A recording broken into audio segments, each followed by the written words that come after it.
السلام علیکم ورحمۃ اللہ وبرکاتہ۔ بسم اللہ الرحمن الرحیم۔ ان الحمد للہ نحمده ونستعینه ونستغفره ونؤمن به ونتوکل علیہ ونعوذ باللہ من شرور انفسنا ومن سیئات اعمالنا من يهده الله فلا مضل له ومن يضلله فلا هادي له وأشهد أن لا إله إلا الله وأشهد أن محمدا عبده ورسوله اللهم صل على محمد وعلى آل محمد كما صليت على إبراهيم وعلى آل إبراهيم إنك حميد مجيد اللهم بارك على محمد وعلى آل محمد كما باركت على إبراهيم وعلى آل إبراهيم إنك حميد مجيد أما بعد فإن خير الحديث كتاب الله وخير الهدي هدي محمد صلى الله عليه وسلم وشر الأمور محدثاتها وكل محدثة بدعة وكل بدعة ضلالة وكل ضلالة في النار۔ اعوذ باللہ السمیع العلیم من الشیطان الرجیم۔ بسم اللہ الرحمن الرحیم۔ والفجر وليال عشر واللیل اذا یسر والشفع والوتر واللیل اذا یسر۔ صدق اللہ العظیم۔ رب اشرح لی صدری ویسر لی امری واحلل عقدۃ من لسانی یفقہوا قولی۔ رب زدنی علما رب زدنی علما رب زدنی علما سبحانک لا علم لنا الا ما علمتنا انک انت العلیم الحکیم۔ ہر قسم کی حمد و ثنا، بڑائی، کبریائی، بزرگی، برتری اللہ وحدہ لا شریک کی ذات ببرکات کے لیے ہیں۔ ان گنت لا تعداد بے حد و حساب درود و سلام ہوں سید المرسلین رحمۃ للعالمین جناب محمد مصطفیٰ احمد مجتبیٰ صلی اللہ علیہ وآلہ وسلم کے ذات اقدس پر۔ انتہائی قابل احترام محترم مکرم معزز سامعین کرام، اللہ رب العالمین نے اس ساری کائنات کو پیدا فرمایا ہے۔ اللہ رب العالمین اس کائنات کے خالق اور مالک ہیں۔ اللہ تعالیٰ نے جہاں اس پوری کائنات کو پیدا فرمایا ہے، اسی طرح اللہ تعالیٰ نے اس کائنات میں درجہ بندی رکھی ہے۔ بعض کو اللہ نے بعض پر فضیلت عطا فرمائی ہے۔ اللہ فرماتے ہیں وَرَبُّكَ يَخْلُقُ مَا يَشَاءُ وَيَخْتَارُ۔ تمہارے رب نے تمہیں پیدا کیا ہے اور تم میں سے پھر بعض کو اللہ نے اختیار کر لیا، چن لیا ہے، ان کو فضیلت عطا کی ہے۔ اللہ تعالیٰ نے تمام مخلوقات میں سے انسان کو اشرف المخلوقات لقد خلقنا الانسان فی احسن تقویم، انسان کو اللہ تعالیٰ نے ممتاز کیا۔ پھر انسانوں میں سے اللہ تعالیٰ نے انبیاء کو ممتاز کیا، انبیاء کو اختیار کیا، چنا۔ انبیاء میں سے اللہ تعالیٰ نے پھر کچھ رسولوں کو اختیار کیا، چنا۔ پھر ان رسولوں میں سے اللہ تعالیٰ نے ما کان محمد ابا احد من رجالکم ولکن رسول اللہ وخاتم النبیین، نبی مکرم صلی اللہ علیہ وآلہ وسلم کو خاتم النبیین کا سرتاج پہنا کر آپ صلی اللہ علیہ وآلہ وسلم کو سب انسانوں سے ممتاز اور سب سے زیادہ افضل قرار دے دیا۔ اللہ تعالیٰ نے فرشتوں کو بنایا۔ فرشتوں میں سے اللہ تعالیٰ نے جبرائیل علیہ السلام کو سب سے افضل قرار دیا۔ تنزل الملائکۃ والروح، فرشتے بھی آتے ہیں اور فرشتوں کا سردار جبرائیل علیہ السلام۔ اللہ تعالیٰ نے تمام مخلوقات میں اسی طرح درجہ بندی رکھی ہے۔ اللہ نے 12 مہینے رکھے، 12 مہینوں میں سے شہر رمضان الذی انزل فیہ القرآن، اللہ نے رمضان کو 12 مہینوں میں سے ممتاز کر دیا، اس کو اللہ نے چن لیا۔ اللہ رب العالمین نے تمام راتوں میں سے اِنَّا أَنزَلْنَاهُ فِي لَيْلَةِ الْقَدْرِ، لیلۃ القدر کی رات کو چن لیا۔ ساری راتیں میرے رب نے بنائی ہیں۔ رَبُّكَ يَخْلُقُ مَا يَشَاءُ، لیکن وہ یختار، اللہ جس کو چاہے اختیار کر لے، جس کو چاہے اللہ چن لے، جس کو چاہے اللہ مقام اور عظمتوں اور رفعتوں سے نواز دے۔ اللہ نے راتوں میں سے لیلۃ القدر کی رات کو چن لیا۔ اللہ رب العالمین نے سارے سال کی راتوں میں سے رمضان کی آخری 5 راتوں کو چن لیا، اور اسی طرح جب دنوں کی باری آئی تو اللہ تعالیٰ نے ذی الحجہ کے پہلے 10 دنوں کا انتخاب کر کے قرآن میں ان کی قسم کھائی ہے، والفجر ولیال عشر، مجھے 10 رات یعنی 10 ایام کی قسم ہے، یکم ذی الحجہ سے لے کر 10 ذی الحجہ تک یہ جو دن ہیں اللہ رب العالمین نے ان کو اختیار کر لیا۔ کس اعتبار سے اختیار کیا؟ اللہ کے رسول صلی اللہ علیہ وآلہ وسلم نے فرمایا ما من ایام احب الی اللہ العمل فیہن من هذه الایام، پورے سال کے دن ایک طرف ہو جائیں، سارے کے سارے سال کے دن ان کی عبادات ایک طرف ہو جائیں، ان 10 دنوں کے اندر کی جانے والی عبادت اللہ رب العالمین کو سب سے زیادہ محبوب ہے۔ احب الی اللہ، اللہ کے ہاں سب سے زیادہ محبوب ہے۔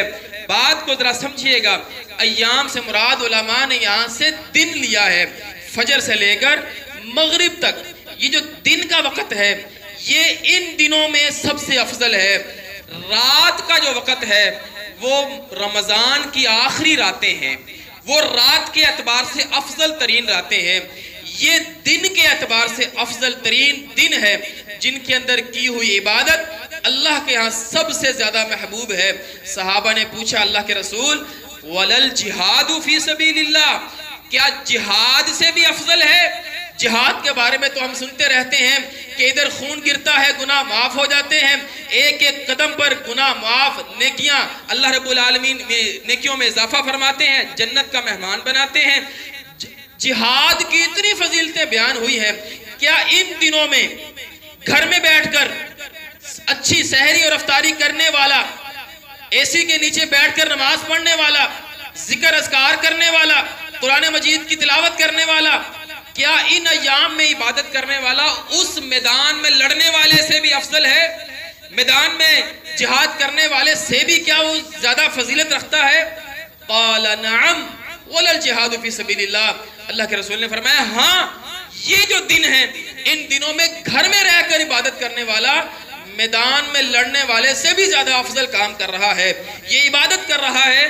اللہ نے ان 10 دنوں کو چن لیا ہے، یختار، اللہ نے ان کا انتخاب کر لیا ہے، اللہ نے ان کو اپنے لیے چن لیا کہ جو ان دنوں میں میری عبادت کرے گا وہ جہاد کے میدان میں لڑنے والے سے بھی افضل ہے۔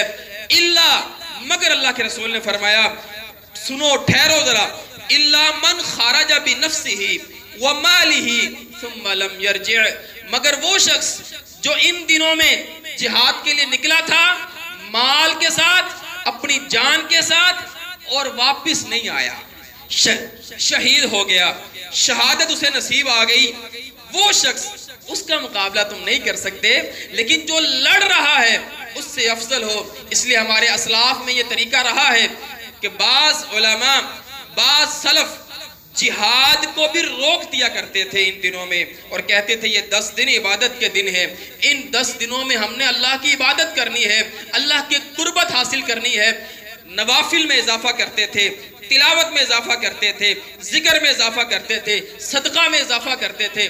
امام ابن حجر رحمہ اللہ ان ایام کی فضیلت کی توجیہ جو بیان کرتے ہیں فتح الباری میں فرماتے ہیں کہ یہ جو ایام افضل ہیں، آخر یہ کیوں افضل ہے؟ اللہ نے ان کو کیوں فضیلت دی ہے؟ کیا وجہ ہے کہ ان 10 دنوں کو اللہ تعالیٰ نے محبوب قرار دیا ہے اور یہ عبادت جہاد سے بھی زیادہ افضل ہے؟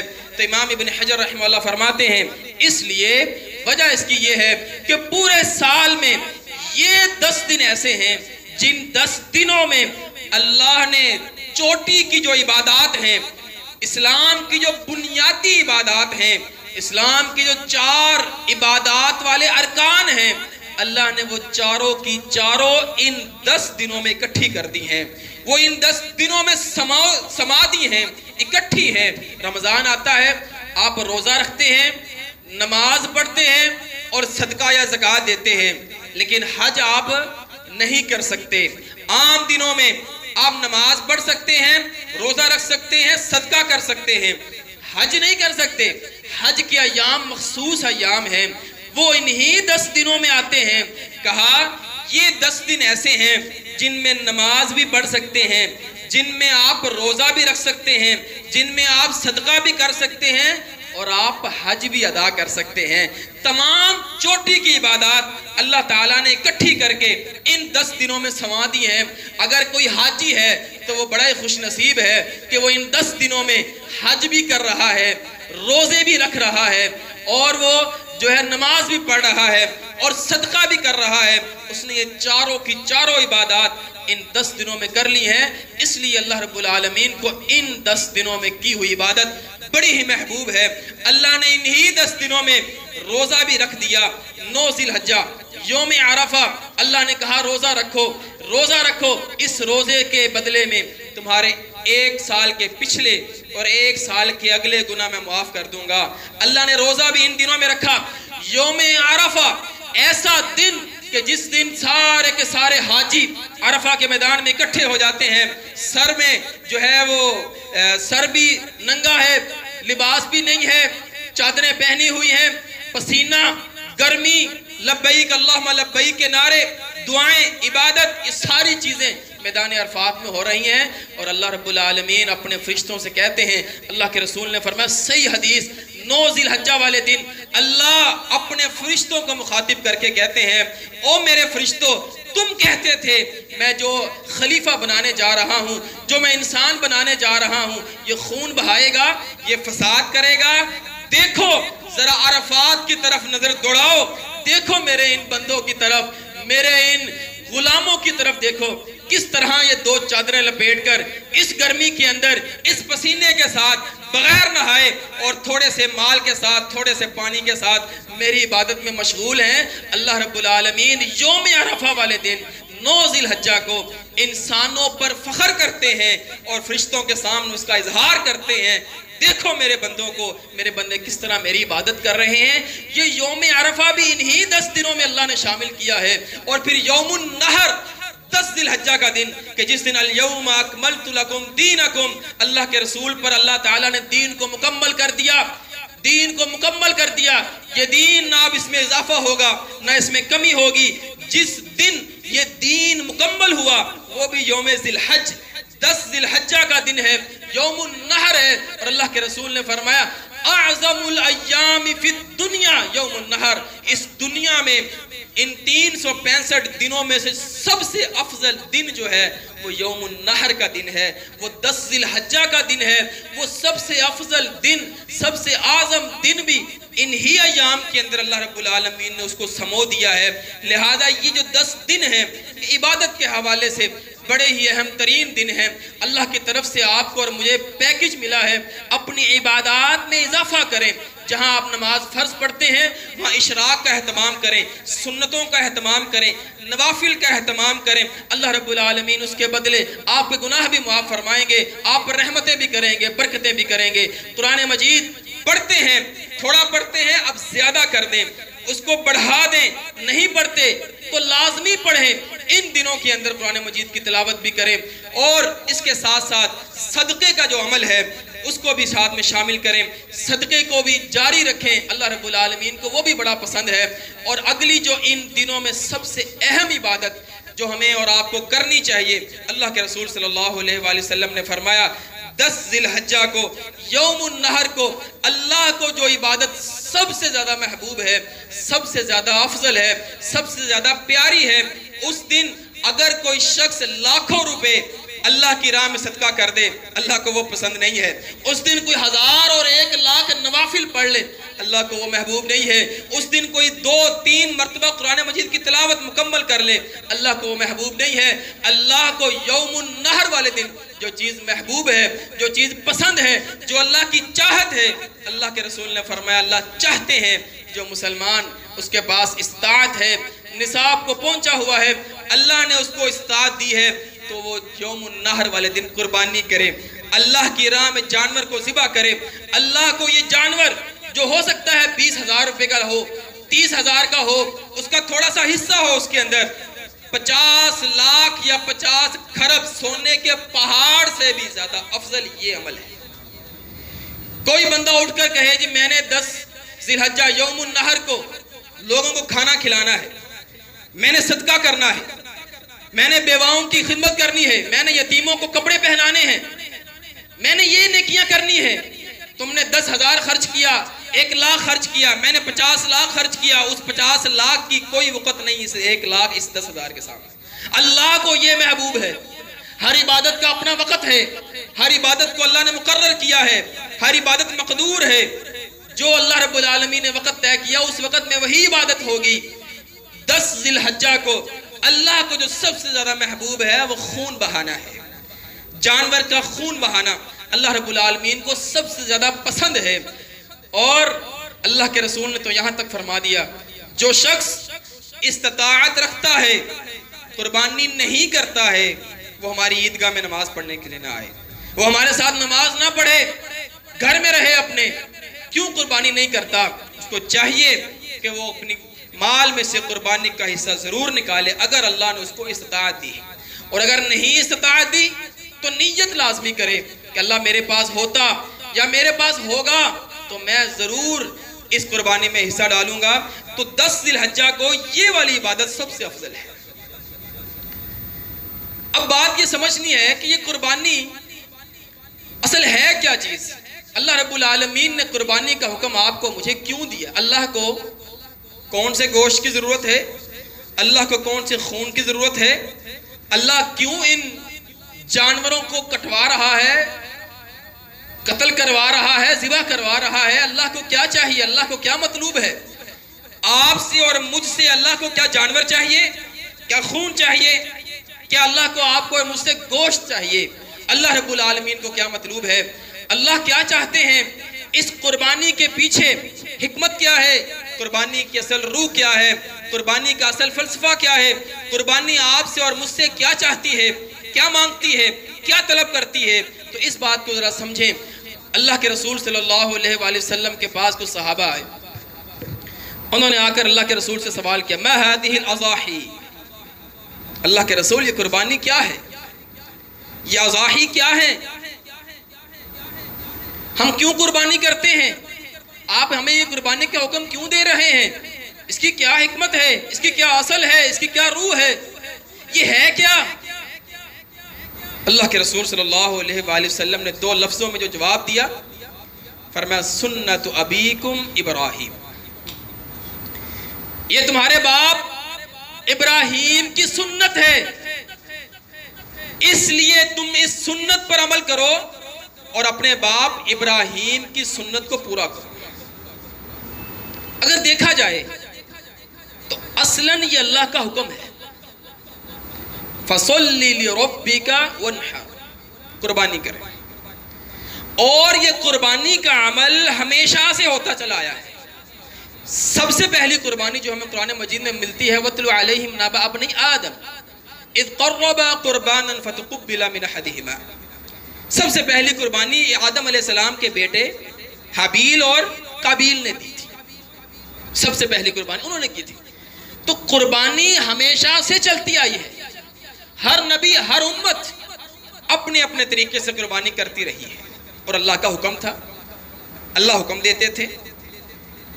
یہاں جو آپ اور میں قربانی کر رہے ہیں اصل حکم تو یہ بھی اللہ کا ہی ہے، فَصَلِّ لِرَبِّكَ وَانْحَرْ، قربانی کریں۔ لیکن اللہ کے رسول کیا فرما رہے ہیں؟ سنت ابیکم ابراہیم، اصل حکم تو یہ بنتا تھا ہذہ امر اللہ، یہ قربانی اللہ کا حکم ہے، اللہ کا حق ہے، یہ عبادت ہے، لیکن آپ نے فرمایا سنت ابیکم ابراہیم۔ ہم بات آگے بعد میں کریں گے، پہلے ایک مسئلے کو کلیئر کریں گے، بات کو سمجھیے۔ اللہ رب العالمین اور نبی مکرم صلی اللہ علیہ وآلہ وسلم کا یہاں پر ایک اصول، ایک طریقہ ہمیں سمجھ آتا ہے کہ اللہ تعالیٰ ایک ایسا عمل، ایک ایسی عبادت جو ہے اللہ کے لیے، ہے اللہ کے لیے، لیکن اس کو کرنے والی ذات یا جس کے ہاتھ سے وہ رونما ہوئی تھی وہ اللہ کا مقرب تھا، وہ اللہ کا نبی تھا، وہ اللہ کا رسول تھا۔ اللہ تعالیٰ نے اس عمل کی نسبت ہی اس کی طرف کر دی۔ اصلاً حضرت ابراہیم علیہ السلام نے بھی تو اللہ کے حکم سے کیا تھا، لیکن چونکہ ابراہیم کا وہ عمل اتنا عظیم تھا، ان هذا لهو البلاء المبین، یہ آزمائش میں ابراہیم علیہ السلام مکمل پاس ہو گئے تھے، اللہ کو وہ آزمائش سے کامیاب ہونا اتنا پسند آیا کہ وہ عبادت جو خالص اللہ کے لیے ہے، قُلْ إِنَّ صَلَاتِي وَنُسُكِي وَمَحْيَايَ وَمَمَاتِي لِلَّهِ رَبِّ الْعَالَمِينَ، نماز بھی اللہ کے لیے، قربانی بھی اللہ کے لیے ہے، لیکن کرنے والی ذات ابراہیم کی تھی۔ امتحان بڑا عظیم تھا، ابراہیم اپنے امتحان میں پاس ہوئے، اللہ کو وہ عمل اتنا پسند آیا، اللہ نے اس عبادت کو عبادت اپنے لیے رکھا ہے، اور طریقہ اور نام اور نسبت ابراہیم علیہ السلام کی دی ہے۔ سنت ابی کو، تمہارے باپ کی سنت ہے یہ، لہذا تمہیں کرنا پڑے گا، ہے یہ اللہ کے لیے، ہے یہ عبادت، لیکن طریقہ ابراہیم کا، سنت یہ ابراہیم کی ہے۔ اسی طرح بی بی ہاجرہ رضی اللہ عنہا کے بارے میں آپ نے سنا ہوا ہے کہ جب پانی ختم ہو گیا تھا تو وہ صفا مروہ پر سعی کر رہی تھی، 7 چکر انہوں نے کاٹے تھے، اللہ رب العالمین کے ان کے ان چکروں کو عبادت بنا لیا تھا کہ یہ اب حج کا حصہ ہے، اور یہ عمل کس کا ہے؟ بی بی ہاجرہ کا، اور آج تک انہی کی طرف منسوب ہے۔ تو یہ اللہ رب العالمین کی سنت ہے، آپ کا طریقہ ہے کہ اللہ تعالی بعض دفعہ عبادت کی نسبت اس شخصیت کی طرف کر دیتے ہیں جو اللہ کی مقرب ہوتی ہے، اللہ کے نبی، اللہ کے رسول ہوتے ہیں، اللہ کے قریب ہوتے ہیں، اس کی طرف نسبت ہو جاتی ہے۔ تو پہلی بات سنت ابیکم ابراہیم، یہ تمہارے باپ کی سنت ہے۔ اب یہاں پر یہ جو اللہ رب العالمین نے اپنے نبی کے منہ سے کہلوایا سنت ابیکم ابراہیم، اس کے اندر کیا راز ہے؟ ایک تو یہ نسبت والا، دوسرا اللہ تعالیٰ کہنا کیا چاہ رہے ہیں، آپ سے اور مجھ سے مطلوب کیا ہے؟ بات کو ذرا سمجھیے گا۔ اپنی اصل میں تو یہ اللہ کا حکم ہے، قربانی کرو، ہم کر رہے ہیں، اپنی اصل میں یہ اللہ کا حکم ہے، لیکن فرمایا یہ ابراہیم کی سنت ہے۔ اب گویا ہمیں ابراہیم کو دیکھنا پڑے گا، ایسے ہی ہے نا؟ اب ہمیں ابراہیم علیہ السلام کو دیکھنا پڑے گا کہ ابراہیم کی یہ سنت کیسی سنت ہے، کیا کیا تھا ابراہیم علیہ السلام نے کہ جس کو اللہ تعالیٰ نے پوری دنیا، رہتی دنیا تک اس کو رائج رکھا ہے اور اس کو قائم کر دیا، پابند کر دیا کہ تم نے اسی تاریخ کو، جس تاریخ کو حضرت ابراہیم علیہ السلام نے اپنے بیٹے اسماعیل کے گلے پر چھری چلائی تھی، تم نے اسی دن پہ قربانی کرنی ہے۔ اب ہمیں ابراہیم علیہ السلام کی زندگی کو دیکھنا پڑے گا، تو دیکھتے ہیں ابراہیم علیہ السلام کی زندگی کو دیکھتے ہیں۔ سنت ابیکم ابراہیم، تمہارے باپ ابراہیم کا طریقہ یہ ہے، کیا طریقہ ہے؟ وَإِذِ ابْتَلَىٰ إِبْرَاهِيمَ رَبُّهُ بِكَلِمَاتٍ فَأَتَمَّهُ، تمہارے باپ ابراہیم کی یہ سنت ہے کہ اللہ نے ابراہیم سے جتنے امتحان لیے ہیں، اللہ نے ابراہیم سے جتنی آزمائشیں لی ہیں، اللہ نے ابراہیم کو جتنی دفعہ بھی آزمایا ہے، فَأَتَمَّهُنْ، ابراہیم ہر دفعہ کامیاب ہوا ہے۔ ابراہیم علیہ السلام ہر دفعہ کامیاب ہوئے ہیں۔ انہی آزمائشوں میں سے ایک آزمائش یہ بھی تھی، انہی آزمائشوں میں سے ایک آزمائش یہ تھی۔ لہذا سنت ابیکم ابراہیم کیا ہے کہ اللہ کی طرف سے آئی ہوئی ہر آزمائش کو کامیابی سے اس کو پاس کرو اور کامیاب ہوتے چلے جاؤ۔ یہ جو قربانی ہے نا، یہ قرب سے نکلی ہے، قربت سے نکلی ہے، قریب ہونا، وہ عمل جس سے آپ اللہ کے قریب ہو جائیں، اسے قربانی کہتے ہیں۔ اور قربانی کے اندر ایک جذبہ ہوتا ہے کسی چیز کو قربان کرنے کا۔ آپ نے یہاں پر جانور کو قربان کیا، اللہ کو جانور نہیں چاہیے، اللہ کو خون نہیں چاہیے، اللہ کو گوشت نہیں چاہیے، اللہ کو آپ کی قربانی چاہیے۔ اللہ نے ابراہیم سے جانور کی قربانی نہیں مانگی تھی، اللہ نے ابراہیم سے اپنے محبوب بیٹے کی قربانی مانگی تھی، اسماعیل کی قربانی مانگی تھی، لخت جگر کی قربانی مانگی تھی کہ ابراہیم تیری محبت یہ ہے، لن تنالوا البر حتى تنفقوا مما تحبون، تم نیکی کو نہیں پہنچ سکتے، تم کا کیسے نیکی تک پہنچ سکتے ہو جب تک تم اس چیز کو قربان نہ کرو جس سے تم محبت کرتے ہو۔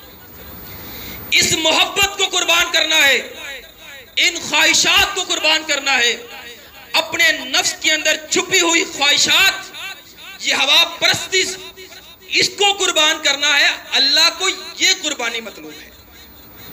ایک بندہ لاکھوں روپے کی قربانی کرتا ہے، خوبصورت قربانی کرتا ہے، زیادہ گوشت والی قربانی کرتا ہے، اور اس قربانی کے نتیجے میں وہ اپنی قربانی نہیں کرتا، اپنی قربانی نہیں کرتا، تو کیا آپ کیا سمجھتے اس کی قربانی ہوئی؟ لن ینال اللہ لحومها ولا دماؤها ولكن يناله التقوى منکم۔ اللہ کو نہ گوشت پہنچتا ہے نہ پہنچے گا، اللہ کو نہ خون پہنچتا ہے نہ پہنچے گا، نہ اللہ کو چاہیے، اللہ کسی چیز کا محتاج نہیں ہے۔ اللہ کو اگر کوئی چیز مطلوب ہے تو آپ کا اور میرا تقوی مطلوب ہے، آپ کا اور میرا اپنے نفس کو مارنا، آپ کا اور میرا اپنی خواہشات کی قربانی دینا اللہ کو مطلوب ہے۔ قربانی یہ ہے۔ جانور کے گلے پر چھری چلانا ایک علامت ہے، ایک سمبل ہے، علامتی طور پر اللہ تعالیٰ نے آپ سے اور مجھ سے یہ عمل کروایا ہے، لیکن اصلاً کیا اللہ کو جانور ذبح کرنا مطلوب ہے؟ کیا اصلاً خون بہانا اللہ کو مطلوب ہے؟ نہیں، اللہ کو مطلوب یہ ہے کہ جس طرح ابراہیم علیہ السلام کی ساری زندگی آزمائشوں کے اندر گزری ہے، اسی طرح آپ کی اور میری بھی ساری زندگی آزمائشوں میں گزرے گی، اور یہ آزمائش قربانی مانگتی ہے۔ ہر آزمائش آپ سے اور مجھ سے قربانی کا مطالبہ کرتی ہے۔ آپ کو ساری زندگی کی پریکٹس ہونی چاہیے کہ ہر جگہ جہاں اللہ قربانی مانگے آپ نے قربانی دینی ہے۔ یہ کوئی سال میں ایک دفعہ کرنے کا عمل نہیں ہے، یہ سال کے 365 دن اور 24 گھنٹے کے ہر منٹ میں جو اللہ آپ سے اور مجھ سے قربانی مانگتے ہیں، یہ قربانی ہے۔ بازار میں بیٹھے ہیں، دکان پر بیٹھے ہیں، اللہ نے کہا جھوٹ نہیں بولنا، یہ آپ کی اور میری قربانی ہے، آپ جھوٹ نہیں بولنا، چاہے مال بکتا ہو، چاہے منافع آ رہا ہو، اس منافع کو قربان کرنا ہے۔ کسٹمر گاہک بیٹھا ہے دکان پر، اذان ہو گئی، نماز کا وقت ہو گیا، نماز کا وقت جا رہا ہے، آپ نے گاہک کو قربان کرنا ہے، اپنے نفس اپنی خواہش کو قربان کرنا ہے، اپنے مال کو قربان کرنا ہے، اللہ کے لیے نکلنا ہے، یہ قربانی ہے۔ اللہ اس چیز کی پریکٹس کروا رہے ہیں، اور اس چیز کو تو اللہ نے صرف بطور علامت رکھا ہے، یہ ایک سمبل ہے۔ صرف جانور ذبح کرنا یہ ایک علامت ہے، سال میں ایک دفعہ علامتی طور پر یہ کام کرو، ہم کریں گے یہ کام۔ لیکن اللہ کو کیا مطلوب ہے؟ 24 گھنٹے کے تمام معمولات میں جہاں جہاں مجھے اللہ آزمائے گا وہاں میں نے قربانی دینی ہے۔ کس کے لیے؟ قُلْ إِنَّ صَلَاتِي وَنُسُكِي وَمَحْيَايَ وَمَمَاتِي لِلَّهِ رَبِّ الْعَالَمِينَ۔ میں نے قربانی اللہ کے لیے دینی ہے۔ اولاد ہے، اللہ نے دی ہے مجھے، اس اولاد میں جب اللہ اپنا حصہ مانگتا ہے تو قربانی دینی پڑتی ہے، وہاں قربانی دینی ہے۔ وَمِمَّا رَزَقْنَاهُمْ يُنْفِقُونَ، اللہ نے جو چیز مجھے دی ہے وہاں اللہ کچھ چیزیں مجھ سے مطالبہ بھی کرتا ہے، اللہ طلب بھی کرتے ہیں، اللہ قربانی مانگتے ہیں، وہاں میں نے اس کو قربان کرنا ہے۔ یہ جو قربانی ہوگی پھر ہم اس قربانی کے اصل اور اس فلسفے کو پہنچ سکیں گے۔ یہ کوئی ایک دن کی قربانی کی کہانی نہیں ہے، اس کو ذرا سمجھیے۔ سنت ابیکم ابراہیم، جاؤ دیکھو ابراہیم کی زندگی کو۔ ابراہیم کی زندگی میں سوائے آزمائشوں کے اور سوائے اسفار کے اور سوائے اللہ تعالیٰ کی ابتلاءات کے اور کچھ بھی نہیں ہے۔ یہ ابراہیم کی سنت ہے، لہٰذا اس بات کو ذہن میں رکھیں، آپ کو اور مجھے بھی اللہ تعالیٰ آزما رہے ہیں۔ الذی خلق الموت والحیات لیبلوکم ایکم احسن عملا۔ اگر اللہ نے ابراہیم کا امتحان لیا تھا تو اللہ آپ کو اور میرا بھی امتحان لے رہا ہے۔ آپ کو اور مجھے اللہ نے پیدا ہی اس لیے کیا ہے کہ آپ کو اور میرا امتحان ہو۔ بس ہوتا پتہ کیا ہے؟ چھوٹے کا چھوٹا امتحان ہوتا ہے اور بڑے کا بڑا امتحان ہوتا ہے۔ ایک نرسری کا بچہ ہے، ایک اس کا امتحان ہے، ایک پہلی کے بچے کا امتحان ہے، ایک پرائمری کے بچے کا امتحان ہے، ایک میٹرک کا امتحان ہے، ایک ایف ایس سی کا امتحان ہے، ایک ایم اے کا امتحان ہے سارے ہی امتحان، لیکن لیول کے اعتبار سے جو چھوٹا ہے اس کا چھوٹا امتحان ہے، جو بڑا ہے اس کا بڑا امتحان ہے۔ اب ہم لوگ ہیں چھوٹے، ہمارے چھوٹے امتحان ہیں، ہم سمجھتے ہیں ہمارا امتحان ہی کوئی نہیں، اور اللہ کا بڑا شکر ہے، اللہ تعالیٰ نے مشکلات سے بچایا ہوا ہے، اللہ تعالیٰ نے آزمائشوں سے بچایا ہوا ہے، اللہ کا بڑا شکر ہے، حالات بڑے اچھے جا رہے ہیں۔ یہاں پر رک کر میں ذرا علماء کا ایک قول اور علماء کا ایک طریقہ آپ کی طرف پہنچانا چاہتا ہوں۔ علماء نے یہاں پر ایک بڑی عجیب بات کی اور بڑی ڈرنے والی اور ہلا دینے والی، فرماتے ہیں کہ اگر آپ کو آزمائش نہیں ہو رہی نا، آپ کو مشکلات نہیں آ رہی، آپ کو ابتلاءات نہیں آ رہی، اور زندگی آپ کی بڑی سموتھ، بڑی خوبصورت گزر رہی ہے، تو پھر آپ سمجھیں کہ آپ پچھلے امتحان میں فیل ہو چکے ہیں۔ کہتے ہیں پہلی کا بچہ جب فیل ہو جائے تو وہ دوسری کے امتحان میں نہیں بیٹھا کرتا، دوسری کا بچہ امتحان میں فیل ہو جائے تو وہ پانچویں کا امتحان نہیں دیا کرتا، پانچویں کا امتحان وہ دیتا ہے جو پہلی، دوسری، تیسری، چوتھی کا امتحان پاس کر کے آیا ہوا ہوتا ہے، میٹرک کا امتحان وہ دیتا ہے جو 9ویں 10ویں تک پہنچا ہوتا ہے۔ ابراہیم وَإِذِ ابْتَلَىٰ إِبْرَاهِيمَ رَبُّهُ بِكَلِمَاتٍ فَأَتَمَّهُنَّ، ابراہیم شروع ہوئے تھے زیرو سے اور وہ پہنچ گئے لاکھوں تک کا امتحان، فَأَتَمَّهُنَّ، سارے کے سارے امتحان پاس کیے۔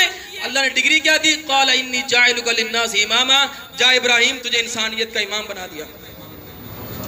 دیکھو پہلی پاس کرنے کے بعد تھوڑی امامت ملتی ہے، یہ دوسری اور پانچویں اور میٹرک پاس کرنے کے بعد پرائمری جو ہے امامت تھوڑی ملتی ہے۔ جَاعِلُكَ لِلنَّاسِ إِمَامًا، انسانوں کا امام، تیرے بعد آنے والے سارے تجھے امام مانیں گے۔ یہ ڈگری اگر ملی ہے تو پچھلے سارے امتحانوں میں کامیاب ہونے کی وجہ سے ملی ہے۔ اگر آپ کو اور مجھے امتحان نہیں لیا جا رہا تو پھر فکر کریں، پھر مجھے اور آپ کو اپنے بارے میں سوچنا چاہیے کہ کہیں ایسا تو نہیں کہ پچھلے کچھ ایام میں، کچھ مہینوں میں، کچھ سالوں میں اللہ نے میرا امتحان لیا تھا اور میں اس امتحان میں فیل ہو گیا، اس لیے میرا نیا امتحان نہیں لیا جا رہا۔ اور اللہ کو تو مطلوب ہے کہ آپ پہلی سے شروع ہوں اور پی ایچ ڈی تک جائیں، آپ ایم اے تک جائیں۔ اللہ تو مجھے اور آپ کو اوپر لے جانا چاہتا ہے، لیکن اب کرنا آپ نے اور میں نے ہے کہ میں اس امتحان میں پاس ہوتا ہوں کہ نہیں ہوتا۔ اگر انبیاء کو اللہ نے ابتلاءات سے محفوظ نہیں نہ رکھا تو رہنا آپ نے، میں نے بھی نہیں ہے۔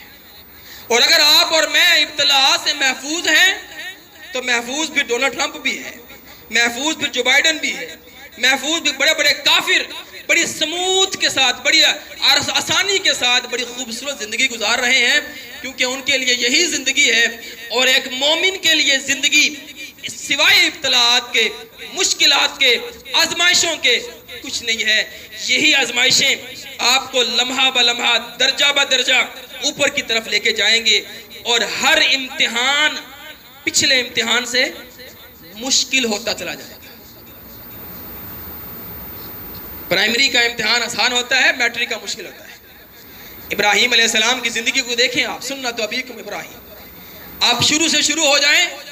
باپ کو چھوڑنا آسان ہے، قوم کو چھوڑنا آسان ہے، بیٹے کو ذبح کرنا مشکل عمل ہے، بیٹے کو ذبح کرنا مشکل عمل ہے، درجہ بدرجہ اوپر کی طرف۔ اچھا، بیٹے کو زندہ چھوڑ دینا جنگل بیابان میں اور اللہ سے دعا کرنا یا اللہ تے برکتہ پیدا کر دے، بیوی کو تنہا چھوڑ دینا، اللہ سے دعا کرنا اللہ برکتیں پیدا کر دے، آسان ہے۔ بچے کے گلے پہ چھری چلانا مشکل ہے۔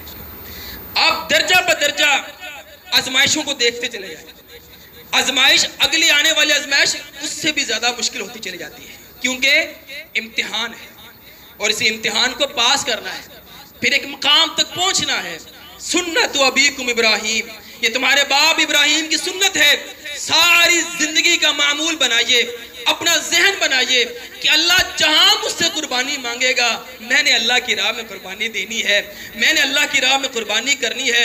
وہ میری جان کی قربانی ہو، وہ میرے مال کی قربانی ہو، وہ میری اولاد کی قربانی ہو، وہ میرے گھر بار کی قربانی ہو، جس چیز کی جس وقت جس موقع پر اللہ قربانی مانگے گا میں اپنے باپ ابراہیم کی سنت کو پورا کرتے ہوئے وہ قربانی دوں گا۔ اللہ رب العالمین سے دعا ہے اللہ تعالیٰ مجھے اور آپ کو جو سنا ہے اس پر عمل کرنے کی توفیق عطا فرمائے۔ وآخر دعوانا الحمدللہ رب العالمین۔